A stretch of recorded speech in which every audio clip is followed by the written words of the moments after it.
और प्रधानमंत्री नरेंद्र मोदी इस वक्त परीक्षा पे चर्चा कार्यक्रम में स्टूडेंट से बात कर रहे हैं। सीधे आपको ले चलते हैं। अच्छा सर, ये बहुत स्पेशल मोमेंट है जो हम आपसे मिल रहे हैं। स्कूल जैसा मत कीजिए, इसके यहाँ स्कूल नहीं है। आइए। मुझे बुलाया, मेरे कंध में हाथ रखा, मुझे लगा भाई ये सपना है कि या कुछ और है। अगर टाइम मैनेजमेंट सीख ली, प्रेशर नहीं लगेगा, थकान नहीं लगेगी।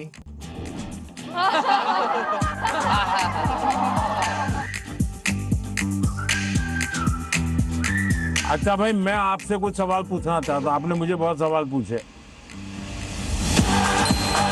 लाइफ टाइम मोमेंट रहेगा, मैं कभी नहीं भूलूंगा इस। चलिए आप शुरू करते हैं। 1, 2, 3।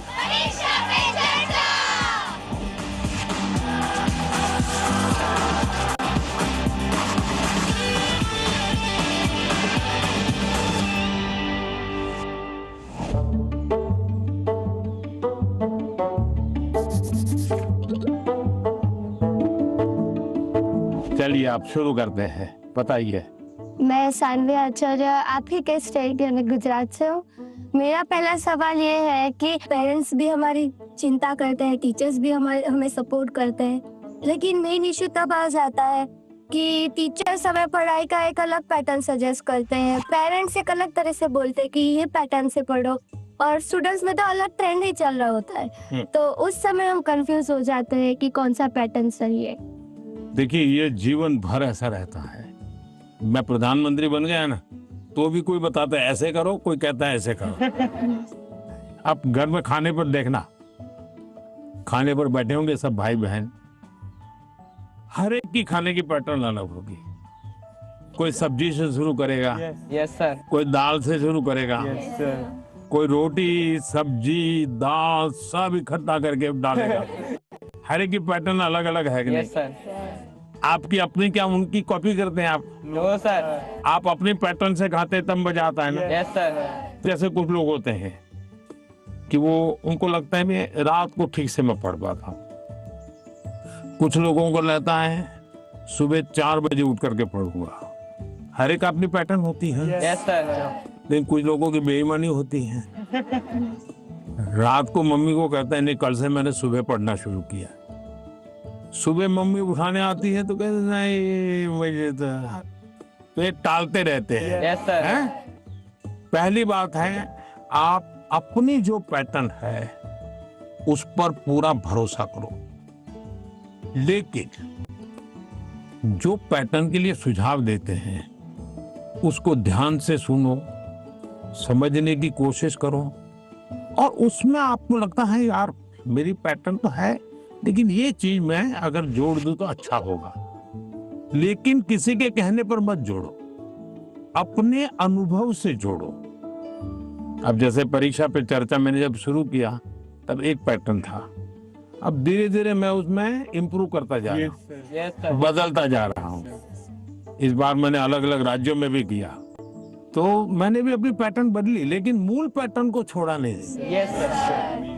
उनका नेचर भी बहुत अच्छा था, वो बहुत फ्रेंडली थे, वो हम सब बच्चों के साथ भी एकदम घुल मिल गए थे। प्रधानमंत्री जी ने हमें बताया कि हमें सभी का पैटर्न सुनना है, सभी में से कुछ कुछ गुण लेना है, हमें हमारा पैटर्न में ही फोकस करना है, सबका कुछ अच्छा अच्छा गुण हमें लेना है, और वही पैटर्न हमें धीरे धीरे आगे बढ़ाना है। नर्मदे सर। नर्मदे यार। सर, मेरा नाम आयुष तिवारी है। सर, तो मेरा प्रश्न यह है कि अक्सर कई बार हम स्कूल या टीचर की स्पीड से मैच नहीं कर पाते, और जो छूट जाता है हम उसे कवर करने के चक्कर में आगे के चैप्टर्स भी मिस करते जाते हैं और हम पीछे रह जाते हैं। तो इस सिचुएशन में हम कैसे अपने उसको मैनेज? आपकी टीचर के खिलाफ शिकायत है? लो सर। लेकिन आपने बड़ी चतुराई से टीचर के खिलाफ अपनी कंप्लेन बता ली। तो मैं जवाब टीचर के लिए देता हूँ। Yes sir. टीचर का प्रयास रहना चाहिए कि स्टूडेंट की ये स्पीड है, एक कदम ज्यादा स्पीड मेरी रहेगी, ज्यादा नहीं। हमारा लक्ष्य ऐसा होना चाहिए जो पहुंच में हो लेकिन पकड़ में ना हो। Yes sir. Sir, exam warrior में भी लिखा है मंत्र 26, goal should be with in reach but not easily achievable. वाह, सब याद रखते हैं आप लोग। लेकिन 50 कदम आगे चला जाएगा तो स्टूडेंट कहेगा भाई ये तो चला गया, मेरा काम नहीं है। जैसे किसान खेत को जोतता है ना, स्टूडेंट के मन को जोतना चाहिए। इसका तरीका क्या है? मान लीजिए जनवरी के तीसरे सप्ताह में वो हिस्ट्री का ये पाठ पढ़ाने वाले हैं, तो जनवरी 1 तारीख को बता दे कि भाई पहले वीक में हिस्ट्री का ये पाठ पढ़ाऊंगा, दूसरे वीक में हिस्ट्री का ये पाठ पढ़ाऊंगा, तीसरे वीक में हिस्ट्री का ये पाठ पढ़ाऊंगा। तो आपको पता है कि आने वाले 3 सप्ताह में ये 3 विषय आने वाले हैं। फिर वो कहेगा ऐसा करो, आप मैं पढ़ाऊं उसके पहले पढ़ना शुरू कर दो, पढ़ करके आओ, किसको पूछ के आओ, यस सर। हाँ गूगल पे जाके कुछ करना है तो वहां करके आ जाओ। Yes sir. और उसके बाद एक्चुअली जब पाठ पढ़ाएंगे तो क्या होगा? सर हमें क्यूरियोसिटी होगी, हमें जिज्ञासा ज्यादा होगी, समझ ज़्यादा आएगा समझ। क्योंकि हमने पहले से पढ़ा होगा। फोकस भी और अच्छा रहेगा।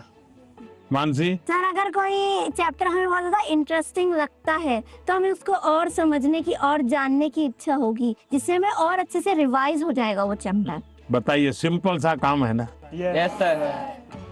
फिर आपको टीचर की स्पीड का प्रॉब्लम आएगा? नहीं आएगा। आप पीछे रह गए ऐसा भाव आएगा? क्यों? क्योंकि आप टीचर से एक कदम आगे चले गए। मन को जोतो, फिर मन को जोड़ो, और फिर आपको पढ़ाई के जो विषय रखने हैं रखो, तो आप स्टूडेंट को हमेशा सफल पाओगे। हर किसी को अवसर नहीं मिल पाता कि पीएम माननीय प्रधानमंत्री से स्वयं आमने सामने बैठकर उनसे सवाल पूछकर उनसे अपनी बातचीत शेयर कर पाए। उन्होंने बताया कि हम टीचर से 2 कदम पीछे होने की बजाय 2 कदम उनसे आगे रहें, तो हम उनसे पीछे रह ही नहीं सकते।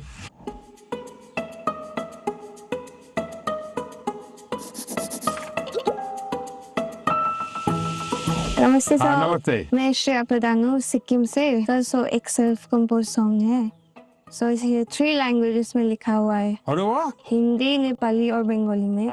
सो ये देशभक्ति का वैसा वाला सॉन्ग है। इसका टाइटल मैंने रखा है हमारा भारत भूमि। तो आपको कविता लिखने का शौक है? Yes sir. सर कविता सब मैं वो नेचर के बारे में लिखती हूँ ज्यादातर। अच्छा, नेचर के विषय में। भानु जयंती ने भी लिखा था 1-2 बार। Yes sir. चलिए सुनाइए। हमारा भारत भूमि है, ऋषियों का ये देश है। हमारा भारत भूमि है, ऋषियों का ये देश है। अनेकता में एकता, शांति का परिवेश है।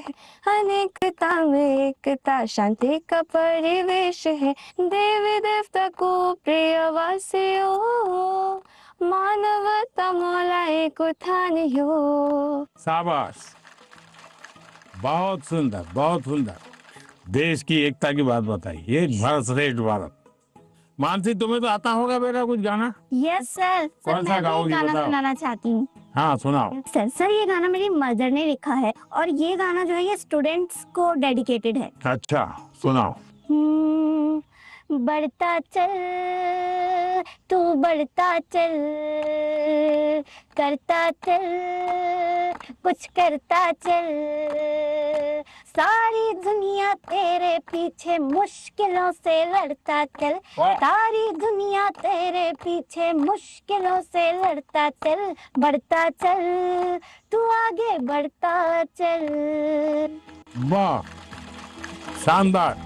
आपकी माता जी को मेरी बधाई दे देना। Sir thank you sir. बहुत इंस्पायरिंग लिखा है माँ ने।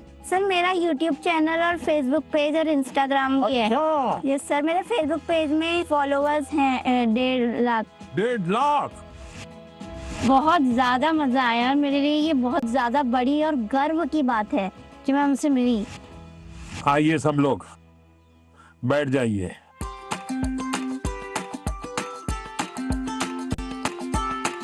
आज से मैंने आज आपका स्वागत आपका किया। ये असमी वो गमोशा कहते हैं।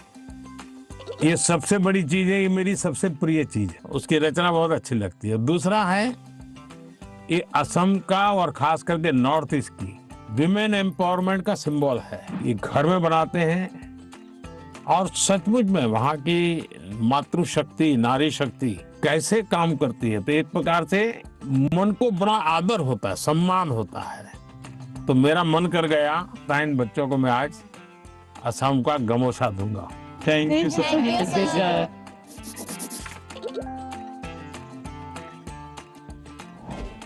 मेरा नाम सभावत वेंकटेश है।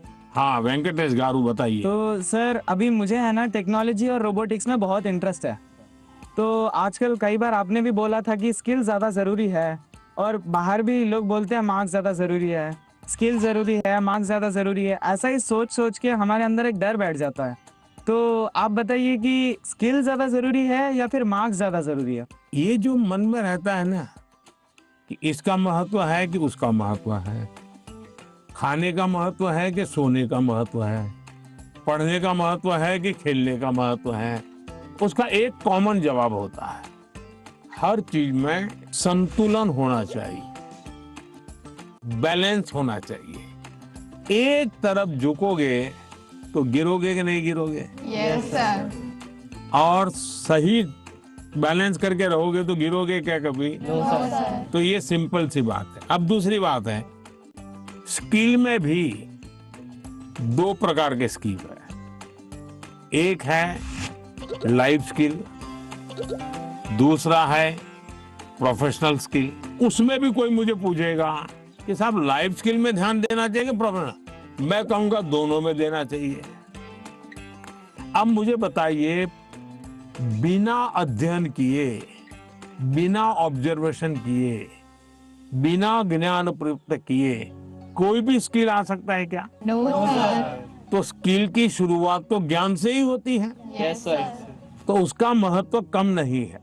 मान लीजिए हम बहुत बढ़िया पढ़ लिए हैं, लेकिन एक बार अचानक माँ बाप को बाहर जाना हुआ, अब हमें भूखे मर रहे हैं, किचन में सब पढ़ाए लेकिन पता ही नहीं कैसे करूं, क्या करूं, कि डब्बे में क्या है, कैसे निकालूं। क्यों? हमने कभी ध्यान ही नहीं दिया।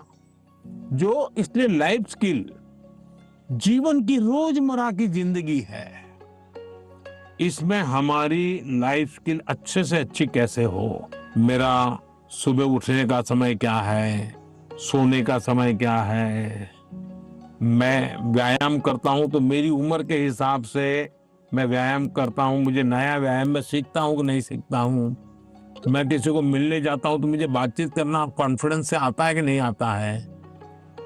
मुझे रेलवे स्टेशन पे गया और मुझे मालूम ही नहीं है भाई टिकट कहाँ से लेना, तो मैं 10 लोगों को पूछता हूँ भाई टिकट कहाँ से लेता हूँ। तो लाइफ स्किल जो है वो हमने आत्मसात करनी ही करनी चाहिए। अब दूसरा विषय प्रोफेशनल स्किल। आप मानो डॉक्टर बनने वाले हैं तो डॉक्टरी की स्किल आपकी एकदम से अपडेट होनी चाहिए। ऐसा नहीं कि मैं नंबर 1 हो गया था यूनिवर्सिटी में और इसलिए मैं ऑपरेशन करूं या ना करूं चल जाएगा, ऐसा नहीं है। आपको अगर हार्ट स्पेशलिस्ट बनना है तो किताबें आपको हार्ट स्पेशलिस्ट बनने में मदद कर सकती है, हार्ट स्पेशलिस्ट नहीं बना सकती। हार्ट स्पेशलिस्ट तो आप तब बनेंगे जब एक्चुअली आप पेशेंट के साथ, उसके हर स्टेज के साथ जुड़ करके अपना स्किल डेवलप करोगे। अगर आपको वकील बनना है, आपको कॉन्स्टिट्यूशन की सारी धाराएं पता है, इस धारा में इतनी सजा होती है, इस धारा से ऐसे बेल मिलता है, सब मालूम है। लेकिन अगर आपको अदालत में जाकर के एक वकील के रूप में तैयार होना है तो किसी वकील का जूनियर बनना पड़ता है, प्रोफेशनल स्किल सीखनी पड़ती है, उसमें से आपको आगे आना होता है। और इसलिए लाइफ स्किल, उसमें कोई कॉम्प्रोमाइज नहीं है, 100% वो तो अचीव करना ही चाहिए। प्रोफेशनल स्किल, जिस प्रोफेशन में इंटरेस्ट है इसमें लगातार नया करते जाना। अब उसमें भी पहले हार्ट के पेशेंट को इतनी टेक्नोलॉजी नहीं थी, आज टेक्नोलॉजी आ गई। तो आपकी उम्र भले 40 साल हो गई होगी, लेकिन आपको टेक्नोलॉजी पढ़नी पड़ेगी। तो शिक्षा और स्किल एक दूसरे के जुड़वा भाई बहन है, वो दो अलग नहीं है, लेकिन स्किल जीवन में बहुत अनिवार्य है।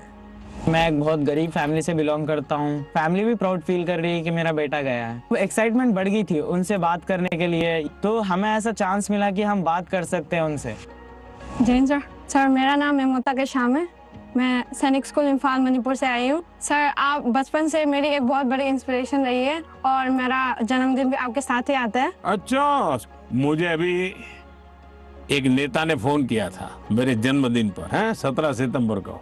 तो उसने मुझे कहा कि आपके 75 हो गए। बोले अभी 25 बाकी है। मैंने कहा तो मैं जो बीता है उसको गिनता नहीं हूँ, जो बचा है उसको गिनता हूँ।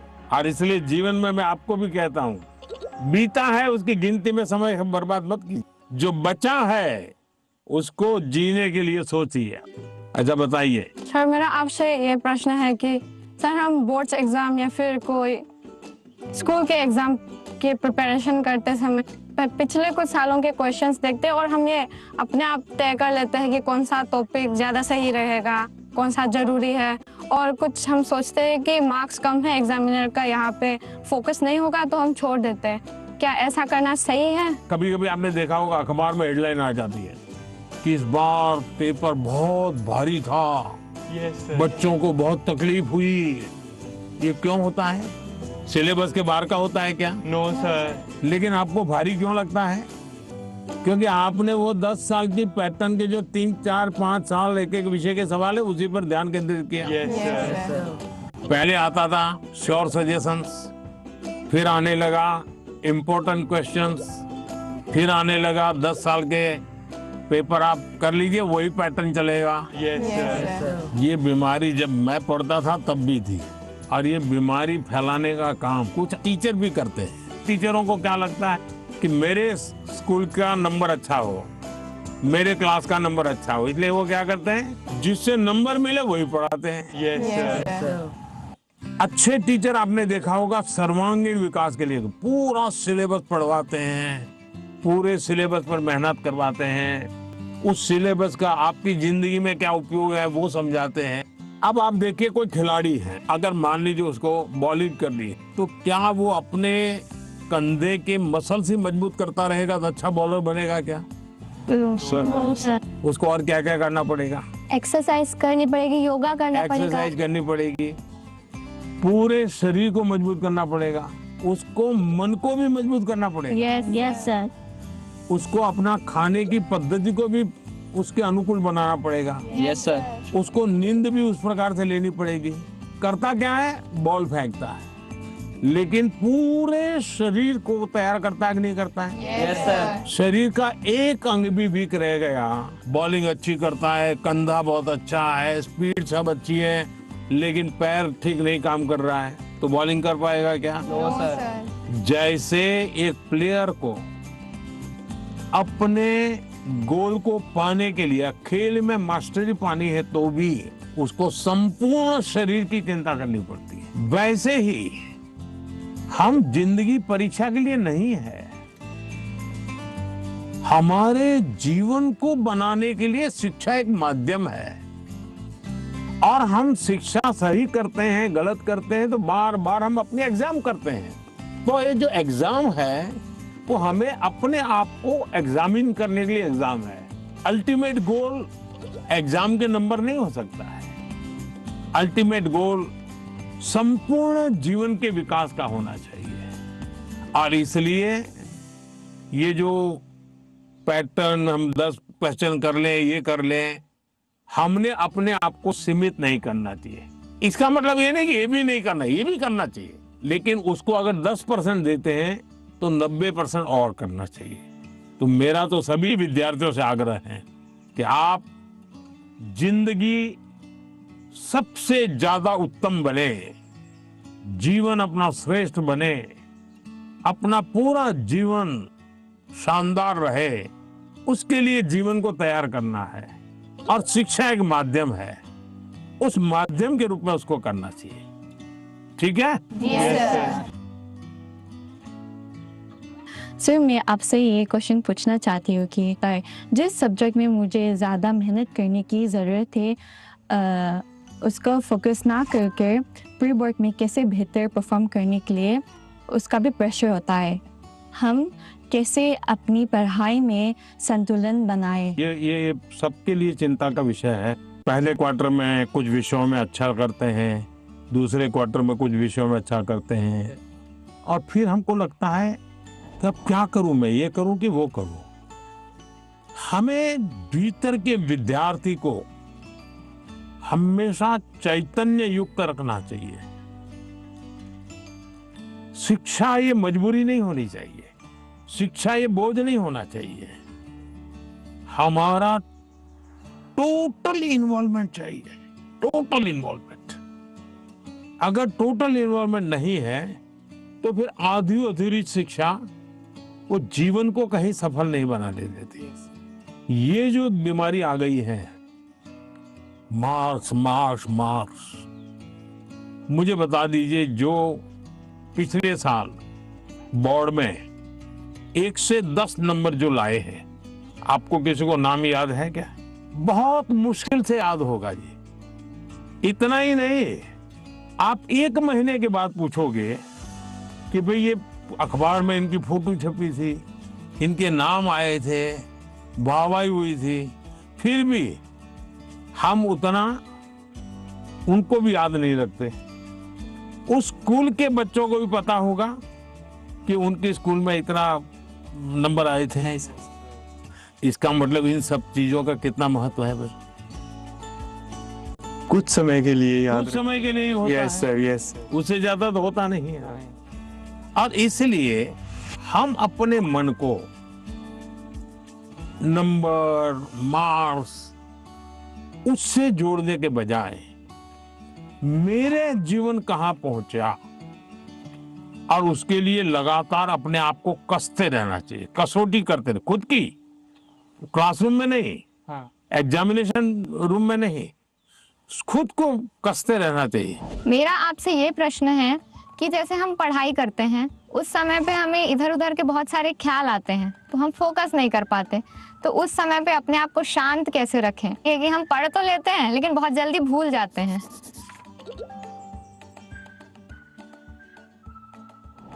अब जैसे आज यहाँ आप आए हैं, आज से 25 साल के बाद कोई आपको आज के इस कार्यक्रम के विषय में को पूछेगा तो क्या होगा? भूल जाएंगे कि याद रहेगा? याद रखिए सर, ये बहुत यादगार रहेगा। सर ये बहुत स्पेशल मोमेंट है जो हम आपसे मिल रहे हैं। नहीं, स्पेशल ऐसा नहीं है, आप स्वयं इन्वॉल्व है कि भाई हम घर से जब निकले होंगे ना, तब दिमाग में दिल्ली, पीएम के घर, यानी घर में भी फोन कर भी किया होगा तो ये नहीं क्या होगा ठंड कितनी है ना, अरे कल जा रहा हूँ, सुबह जाना है। इसका मतलब आप पूरी तरह इसमें इन्वॉल्व है कि नहीं है? Yes sir. इसी के कारण आपको 20 साल 25 साल के बाद भी यहाँ की हर चीज याद रहेगी। Yes sir. दूसरा, याद तब रहता है जब आप मौका देख करके दोस्तों से शेयर करते हो। आप अपने क्लास में अपने से जो कम होशियार जो स्टूडेंट है, ऐसे 1-2 को दोस्त बनाए और फिर उसको कहोगे मैं तुम्हें सिखाता। अपने से ऊपर का जो स्टूडेंट है, हमसे ज्यादा होशियार है, उसको कहो भाई 5-10 मिनट मेरे साथ बैठो, मुझे बताओ मैं ये सोच रहा हूँ ठीक है क्या, तुम करेक्ट करो, तो हमें डबल फायदा होगा। Yes sir. जब हम उनका भी ओपिनियन लेते हैं, हाँ, फिर हमें और थॉट्स आते हैं कि इसमें और क्या हो सकता है। इससे फायदा होता है, जी सर। नए नए आइडिया आते हैं, जी सर। तो आपका मन एकदम खुल जाता। जब मैंने उनसे क्वेश्चन पूछा, मैंने डायरेक्ट इंटरेक्ट किया उनसे और उन्होंने मुझे सेटिस्फैक्टरी आंसर दिया, तब ऐसा लग रहा था कि we are living our dream. क्योंकि यहाँ आना सबके उसमें नहीं रहता, सबकी किस्मत में नहीं रहता। So I am feeling that I am very fortunate. Sir Sat Shri अकाल। सत श्री अकाल।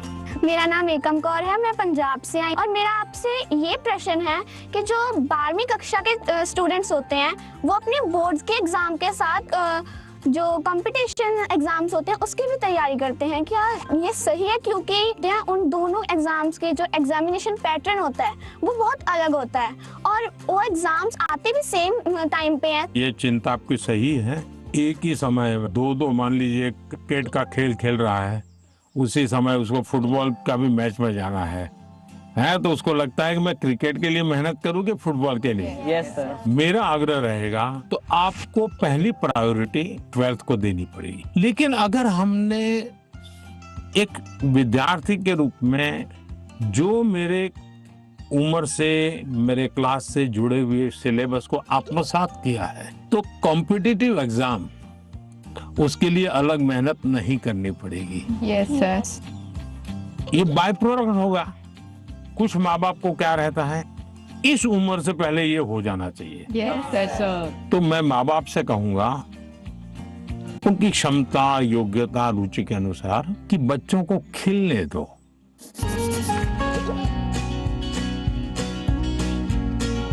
सर मेरा एक आपसे क्वेश्चन था। हाँ। मुझे सर गेमिंग में बहुत इंटरेस्ट है। हाँ। लेकिन मेरी सोसाइटी बोलती है कि सब गेमिंग वगैरह छोड़ो और पढ़ाई में ध्यान दो। लेकिन मुझे ऐसा लगता है कि मेरा फ्यूचर गेमिंग में करूँ। जो मुझे कैसे पता चलेगा सर कि मैं सही रास्ते से जा रहा हूँ या गलत? माँ बाप का नेचर कैसा होता है, पहले डांटते रहते मत करो मत करो मत। कैसे? लेकिन फिर भी आप चुपचाप करते रहते और मान लीजिए आपने मेडल ले लिया तो क्या करेंगे? खुश वो पूरे मोहल्ले में जाएंगे, देखिए मेरे बेटे ने किया, मेरे बेटे ने किया, मेरे बेटे ने किया। तो आपका सक्सेस उनका सम्मान बन जाता है। Yes sir. फिर वो आपके साथ जुड़ जाते हैं। Yes sir. भारत के अंदर इतनी कथा कहानियां, आप कभी सोचे हैं कि पंचतंत्र पर मैं गेम बनाऊं, मैं गेम क्रिएटर बनूं? और जैसा मानसी का अपना एक पेज है, आप भी अपना एक सोशल मीडिया प्रोफाइल बनाइए और आप 1 या 2 गेम खुद तैयार कीजिए और इन गेम को आप में ऐसे लॉन्च कीजिए तो आपके घर के लोगों को लगेगा अरे देखो इतना छोटा है, 10,000 इसके फॉलोअर खेलते हैं, 20,000 खेलते हैं, तो घर के लोग फिर आइडिया देना शुरू करेंगे। देखो ये हनुमान जी वाली वो कथा है ना, तुम उस पर गेम बनाओ, देखो कैसे हैं। फिर कहेंगे अभिमन्यु वाली वो घटना है, गेम बनाओ कैसे अभिमन्यु बाहर निकलेगा। तो आपको नए नए आइडियाज आएंगे। और इसलिए गेमिंग में आपकी रुचि है, अच्छी चीज है, आप कभी भी संकोच मत कीजिए। लेकिन टाइम पास और डेटा सस्ता है भारत में है, टेक्नोलॉजी बहुत महंगी नहीं है, तो बस लगे रहो। ऐसे ही मस्ती के लिए खेलना ऐसा नहीं। जो जुआ चलता है ना, या वो हमें देश में होने नहीं देना है। मैंने अभी कानून बनाया, जो जुआ खेलते हैं, गेम में पैसे लगाते हैं, वो बर्बादी है। Yes sir. उसको नहीं होने देना। लेकिन गेमिंग एक स्किल है और उसमें स्पीड भी होती है, बहुत स्पीड होती है। यस, आपकी इतनी अलर्टनेस है, एक प्रकार से स्वयं के डेवलपमेंट के लिए भी वो एक अच्छा प्रकार है। लेकिन बेस्ट क्वालिटी की गेम ढूंढ करके अपनी एक्सपर्टाइज पाने का प्रयास करना चाहिए। करेंगे? Yes sir. पीएम के रेजिडेंस पे आके तो बहुत एक्साइटिंग चीज थी मेरे लिए। फ्रेंडली बात कर रहे थे, वो हमसे अच्छे से क्वेश्चन जान के ले रहे थे और हमारे को अच्छा वाला आंसर दे रहे थे।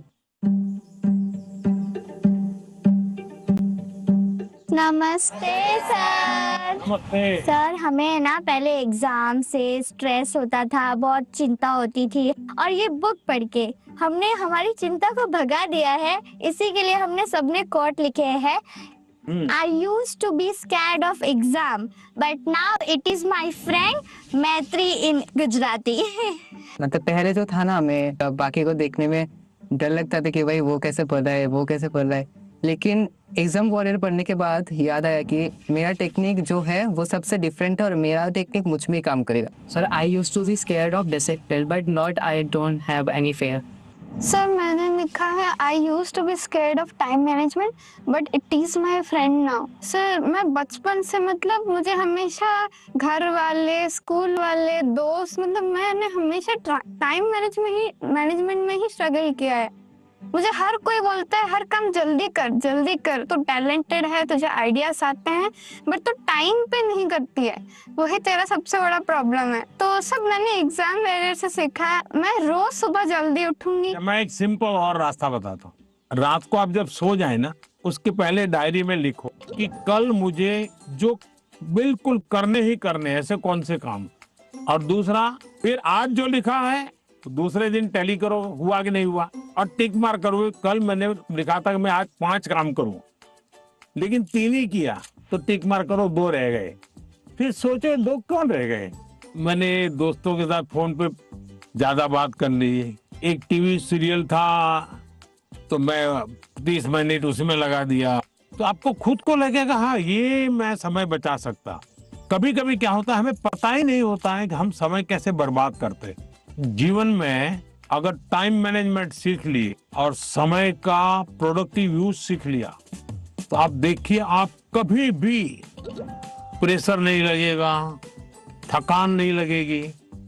अब जैसे मैं हूं, इतने सारे काम होते हैं लेकिन मुझे टेंशन नहीं है क्योंकि मुझे बहुत पहले से ही एक प्रकार से समय का सही उपयोग करने की आदत बन गई।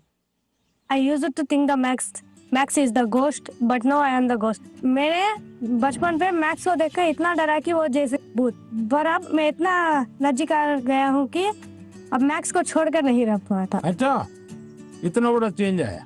आपने वैदिक मैथमेटिक्स देखा है? नहीं। ऑनलाइन वैदिक मैथमेटिक्स के क्लास चलते हैं क्योंकि वो जादू के खेल की तरह। अगर थोड़ा उसमें रुचि लेंगे तो आपको बहुत मजा आएगा और अपने दोस्तों को भी मैथ्स के उस प्रकार के गेम दिखा सकते हो तो आपकी रुचि और बढ़ जाएगी। Yes, sir. I used to be scared of exams, but it is my friend now. Exam जब डेट शीट आए तो बहुत डर लगता था कि अब एग्जाम में क्या होगा। ये फिर एग्जाम वॉरियर बुक का आपकी इसका पहला मंत्र ये है कि परीक्षा को हमें उत्साह या उमंग की तरह लेना चाहिए, उत्सव की तरह लेना चाहिए। आपकी पढ़ के उससे मेरे को काफी मोटिवेशन मिला। कभी कभी आपको जो समस्याएं आती है ना वो घर में से ही आती है। तो जो चीज इसमें से आपको काम आई है वो चीजें उनके काम भी आएगी। कम से कम आपके परिवार के जो बड़े लोग हैं ना उनके साथ परीक्षा पे चर्चा पढ़ने के लिए कहिए, उसकी चर्चा कीजिए। Yes, sir. और कोई मंत्र है तो खास लाइन करके बताइए, देखिए ये पीएम ने ये कहा है तुम पढ़ो। सर मेरी मम्मी ने सारे मंत्र पढ़े और मम्मी बहुत खुश हुई। देखिए आपकी ताकत बढ़ गई। I used to be Scared of low marks, but now it is my friend. So पहले ऐसा था कि मतलब हमें लगता था कि मार्क्स ही सब कुछ है। एग्जाम्स के बाद हमारे मार्क्स कम आते थे तो ऐसा लगता था कि अभी मतलब सब कुछ एंड हो गया। पर जब हमने बुक पढ़ा तो मतलब आपने जिसे लिखा था एग्जाम सिर्फ एक लाइफ का प्रिपरेशन है और आपने हमें डॉक्टर APJ अब्दुल कलाम का एग्जाम्पल दिया। हाँ याद है आपको। मतलब उन्होंने फेलियर किया पर अगर वो फिर अगर ट्राई नहीं करते तो हम लोगों को मतलब मिसाइल मैन ऑफ इंडिया नहीं मिलता। तो उसके बाद मुझे सीख मिला है कि एग्जाम के मार्क्स कुछ नहीं है, मतलब अगर हम लोग फिर ट्राई करेंगे तो और अच्छा और बेहतर कर सकें। अच्छा अभी तुम्हारा टेंशन कम हो गया तब कोई नई चीज सीखने का मन करता है? Yes sir. गाना सीखूं, बजाना सीखूं, ऐसा कोई नया विचार आता है? पेंटिंग सीखूं? Yes sir. ऐसा समय मिला तो कर रही हो? हाँ सर, अब मतलब पोएम लिखता पोएम लिखता है? अच्छा स्टार्ट करेगा। हाँ।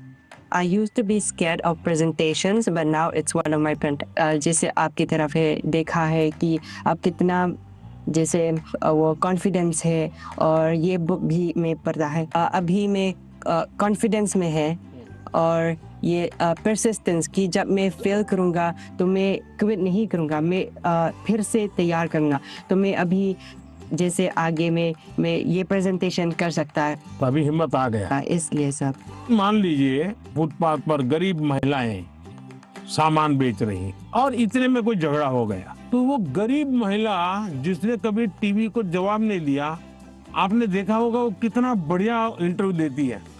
कैसे हुआ, क्या हुआ, कैसे हुआ, कारण क्या है? जो चीज उसने अपने अनुभव में आंखों के सामने देखा, लाग लपेट नहीं, झूठ बोलना नहीं है, तो एकदम से सरलता से वो बता देती है। ये कॉन्फिडेंस कहां से आया? सच्चाई के कारण आया। आपका भी कॉन्फिडेंस कैसे आया? उस सच्चाई से आया कि जो मैं कर रहा हूं, मैंने जो किया है, मैं जो कह रहा हूं, मैं सही कर रहा हूं। मैं डरती थी कि पेपर देते टाइम मैं घबरा ना जाऊं, स्पेशली लिटरेचर में देखती थी ना लेंदी, उसी में घबरा जाती थी बुक पढ़ने के बाद। अब मुझे लगा नाउ आई कैन, अब मैं नहीं घबराऊंगी, अब मुझे प्रैक्टिस करना है, लिख लिख के और प्रैक्टिस करूंगी ताकि मैं घबराऊं ना इतना लेंदी पेपर, और मैं ज़्यादा स्पीड से और तेज़ी से लिखने की कोशिश करूंगी। मैं अपना हैंडराइटिंग सब कुछ इम्प्रूव करूंगी। वो एकदम कॉन्फिडेंस आ गया। अभी देखती हो बाद में तो गलती नहीं पकड़ में आती। बिल्कुल नहीं, क्योंकि मुझे पता चल गया ना कि मुझे क्या प्रॉब्लम है। मैं घबरा जाती थी एक्चुअली पेपर देख के, लेकिन अब नहीं। देखिए, ये सही चीज पकड़ा है। सचमुच में हम वीक नहीं है, हम हड़बड़ी में सब गलती कर देते हैं। कुछ टेक्निक काम आती है।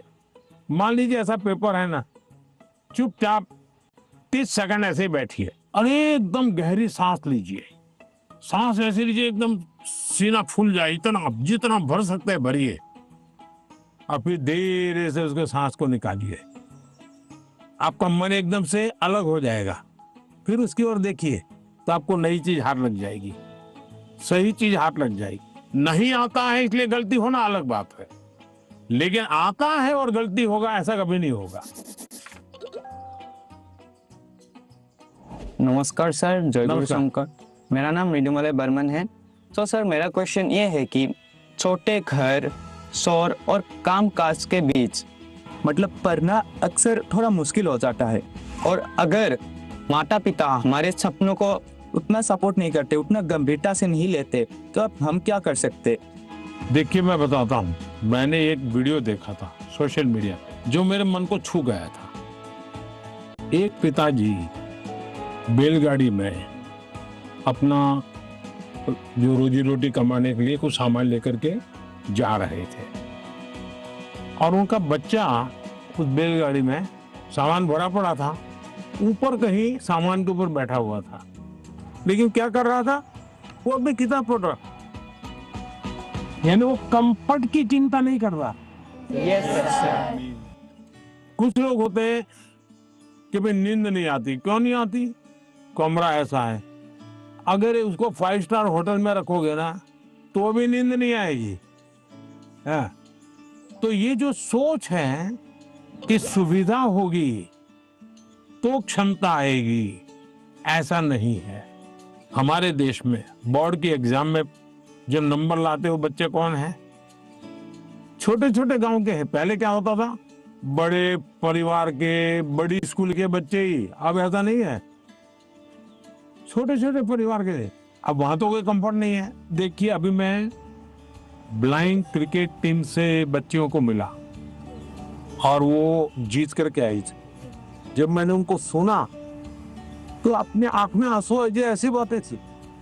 घर नहीं है और ब्लाइंड है, खेलना सीख रहा, दिव्यांग होने के बावजूद भी वो यहाँ तक पहुंची। तो उसको कहाँ पैदा हुई, कहाँ रहती थी, उसमें मैटर नहीं करता था। तो हम कंफर्ट जोन ही जीवन बनाता है, ये भ्रम में नहीं रहना चाहिए। जीवन बनता है जिंदगी जीने के तरीके से। माननीय प्रधानमंत्री जी को देखा तो मुझे तो अपने आप पर विश्वास नहीं हो रहा कि वो आ रहे हैं, लीडर है इंडिया के। तो मुझे लगा कि वो बहुत सीरियस रहते होंगे, लेकिन जब उनसे बातें की ना, बातें करके अपने अपने लगे। उन्होंने जो एडवाइस दी थी उसको सुनकर ऐसा लगा कि हाँ, मैं तो ये कर सकता हूँ। अब मैं वो फॉलो करूंगा और अपने जीवन में उसको उन एडवाइस को फॉलो करने की कोशिश करूंगा। वनकम सर। वेलकम सर, मेरा नाम निखिल है सर। मैं लैंड ऑफ टेम्पल्स तमिलनाडु से आया हूँ सर। तो एग्जाम्स के वक्त कभी कभी हमारे घर में गेस्ट आते हैं सर, और वो हमारे प्रिपरेशन के बारे में पूछते हैं। कुछ चीज़ें हम अपने माइंड से निकाल के रख देते हैं, भूलना चाहते हैं, उसी के बारे में वो वापस पूछते हैं और हमें उसके बारे में याद दिला देते हैं सर। और इसके बारे में हमारे मम्मी पापा भी कुछ कर नहीं पाते सर। तो मैं आपसे ये पूछना चाहता हूँ, ऐसे सिचुएशंस को हम कैसे हैंडल कर सकते हैं सर? मैं एक चालाकी बताता हूँ। क्या करना चाहिए, जैसे आए ना, बोले अंकल जी आप बहुत सफल व्यक्ति हैं, मैंने सुना है, मुझे आप बताइए ना, बचपन में आप कैसे पढ़ते थे? क्या आपको कभी गुस्सा आता था? क्या आपको कभी टीचर मारते थे? क्या आप कैसे करते थे? वो पूछे, उसके पहले आप पूछो। आप देखिए पूरा टेबल टर्न हो जाएगा। हाँ सर। जब वो आए मैं टोटली सरप्राइज था।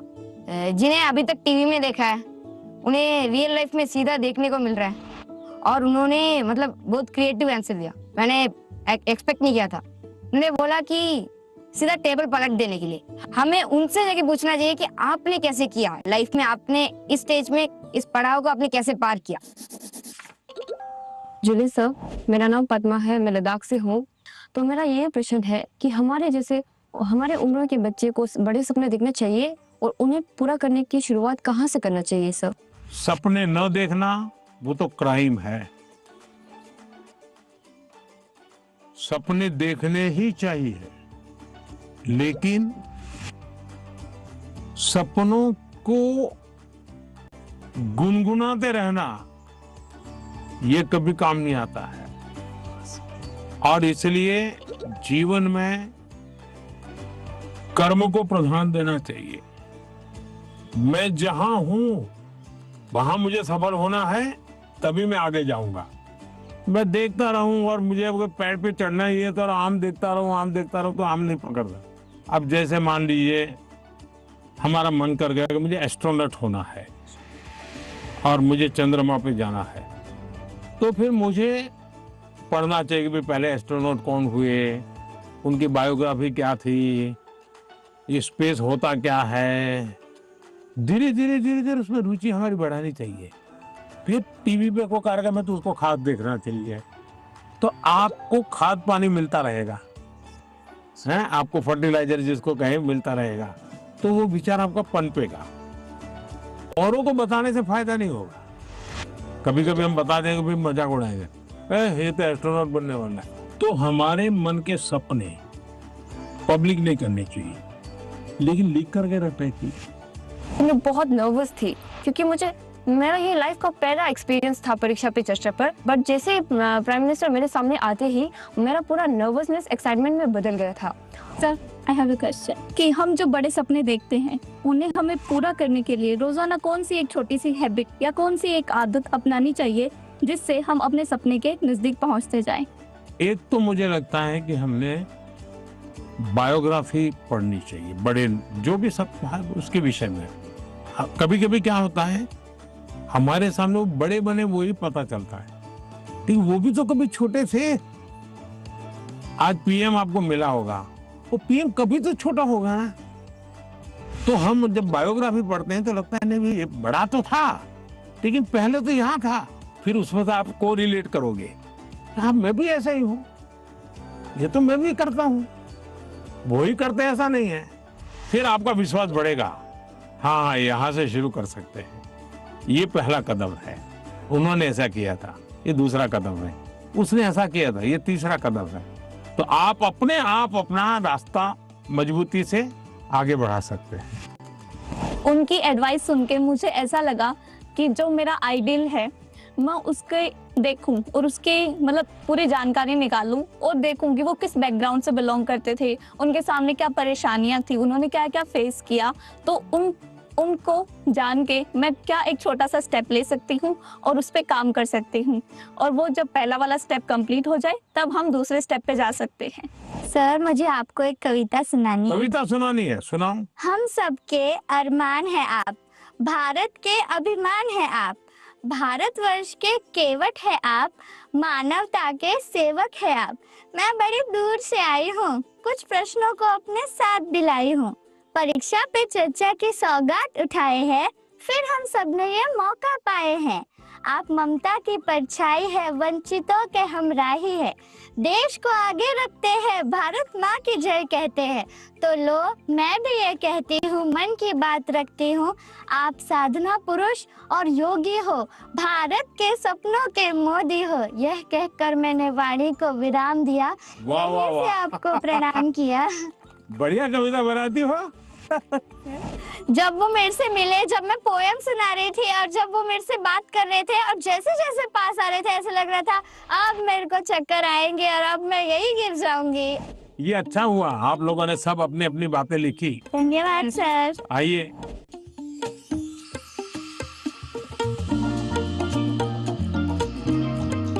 अच्छा भाई, मैं आपसे कुछ सवाल पूछना चाहता, आपने मुझे बहुत सवाल पूछे।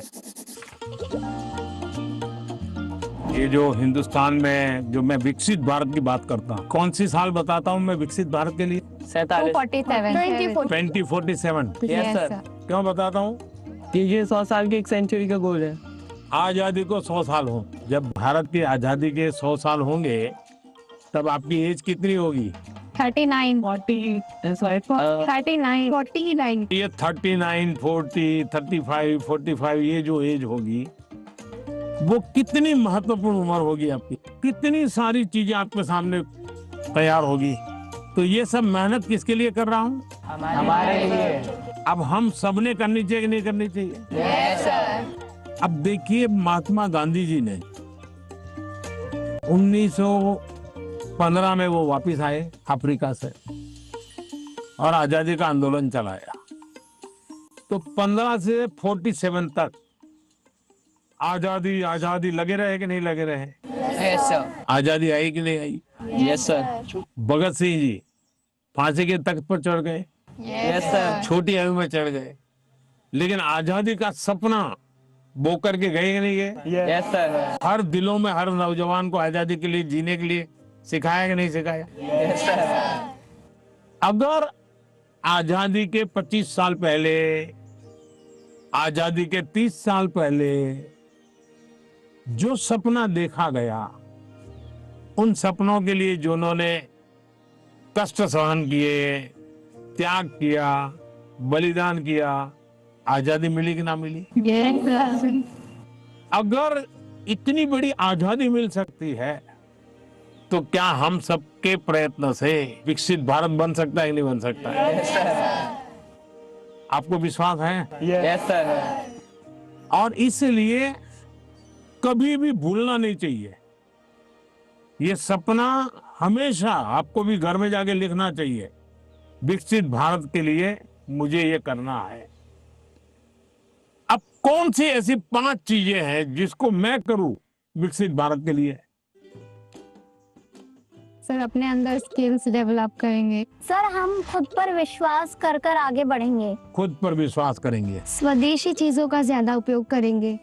अब ये स्वदेशी करेंगे तो करेंगे कैसे? तो पहले हमें मन को तैयार करना पड़ेगा। Yes sir.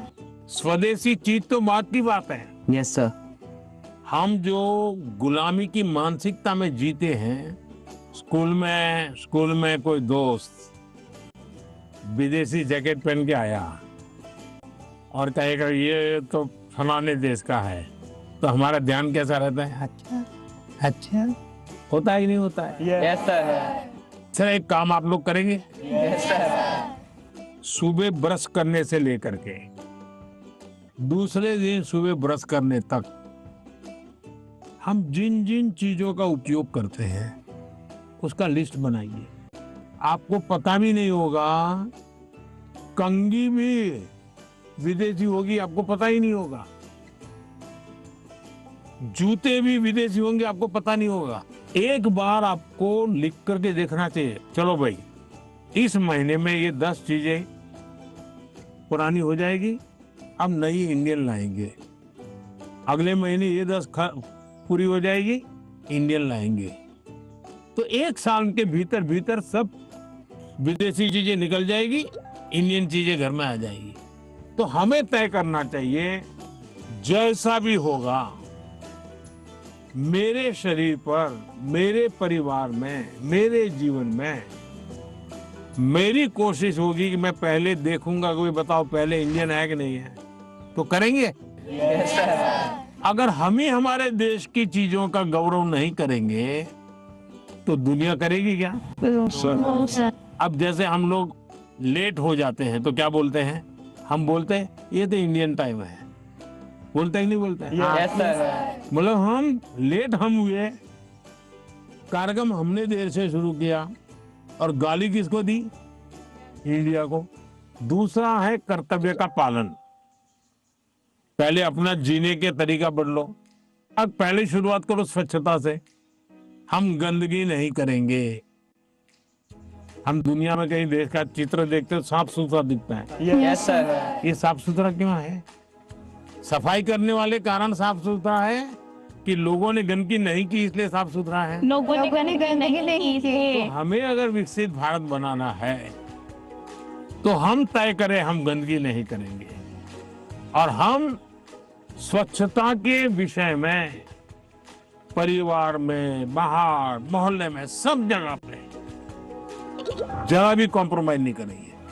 किसी ने फेंक दिया तो उसके साथ झगड़ा नहीं करेंगे, उठाकर ले लेंगे हम और हम उस कूड़े का तो देखेगा, वो शर्मिंदगी महसूस करेगा। Yes sir. कि मेरा कचरा इसलिए उठाया। और इसलिए हमने जो नागरिक का कर्तव्य है उसका पालन करना चाहिए। हमारा हेल्दी रहना भी एक प्रकार से कर्तव्य है। Yes sir.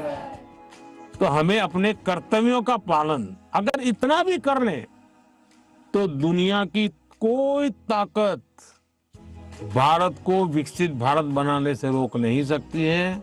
और आप जब 35-40 साल के होंगे उसका सबसे ज्यादा मजा लेने का मौका आपको मिलेगा। Yes sir. अब मुझे बताइए, जिसका फल आपको मिलने वाला है वो काम आपको करना चाहिए नहीं करना चाहिए? Yes sir. ज्यादा से ज्यादा आपको करना चाहिए नहीं करना चाहिए? Yes sir. चलिए, और मैं एक सवाल पूछता हूँ।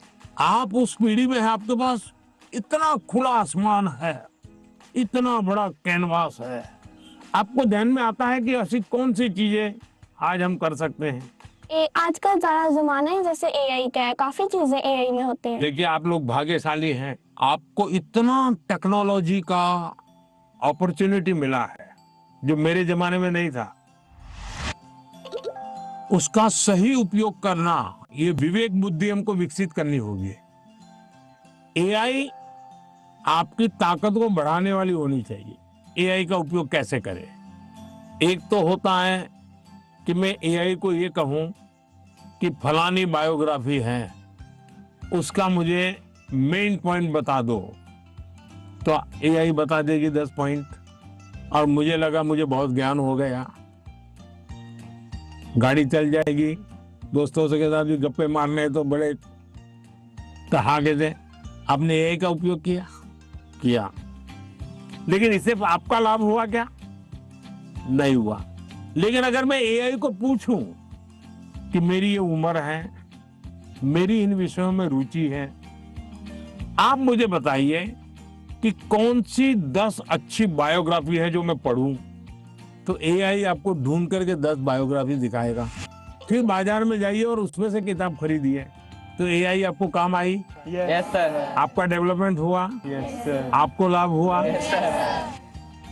मेरा फेवरेट पार्ट था कि उन्होंने जो एआई को लेकर बोला कि एआई तुम यूज करो, एआई की एक हेल्प है, बट वो हमें आगे भी हमें यूज कर सकते हैं, बट वो सीधा हमें हमारा गोल है वहां तक नहीं पहुंचा सकता। मैं भी ऐसे यूज करती हूँ टेक्नोलॉजी से रिलेटेड ऐप बनाना ऐसे, तो मुझे अच्छा लगा कि उन्होंने बोला कि एआई का इस तरीके से यूज करो ताकि हम सबके लिए अच्छे से यूजफुल होए। सर, मुझे बांसुरी सुनाना है आपको। मैं कर्नाटक शास्त्रीय संगीत अभ्यास कर रहा हूँ, बांसुरी। तो आज मैं एक संस्कृत का कॉम्पोजिशन बजा रहा हूँ। हाँ, सुनाओ।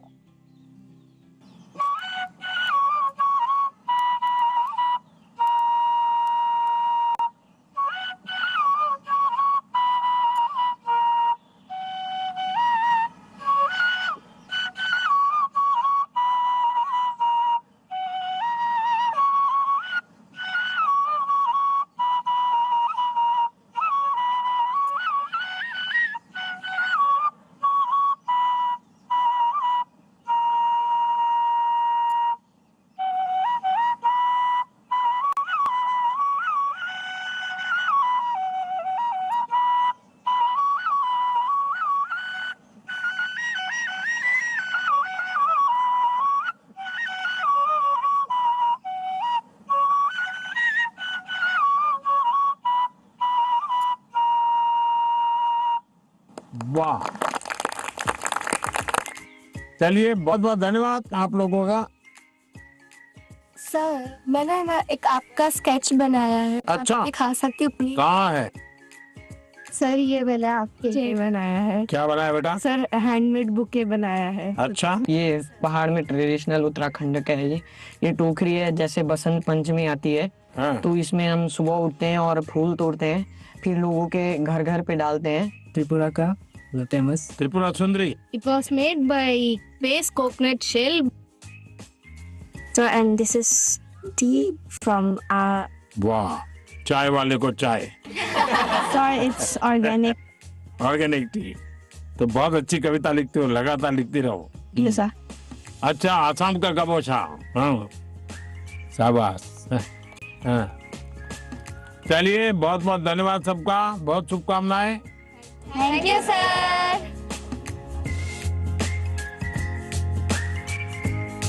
Bye sir. बाय। धन्यवाद सबका। Thank you sir.